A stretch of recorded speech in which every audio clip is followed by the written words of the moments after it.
मोटी बहुत खुशी खाते काबर की आज हमन जात हन बाजार काकरो दिल के बाजार के तो पता नहीं, बट हमन जात हन अभी डुमरडी के बाजार और 3 कम में उड़ा हमर चुंदी है। हमन पहुंचे न देखे नहीं फुग्गा वाले लाठन गुब्बारा फोड़ के भागना कैसे लगा थे। एक बार बाजार तरफ भी दिखा दे तो एकदम ज्यादा भीड़ नहीं है वैसे।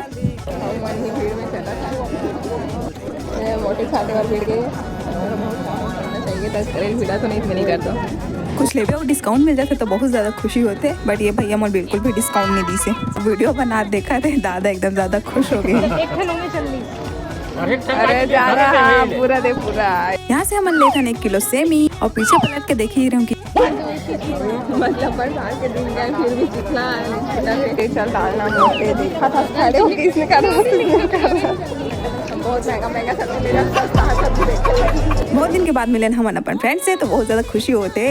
बाजार करे के बाद जो पैसा बची सोकर से हमन खात हन अभी गुपचुप। घर जाए लेट होते इस पापड़ी खात ही हमन गाड़ी में चढ़े और जात हन हमन घर। Okay bye.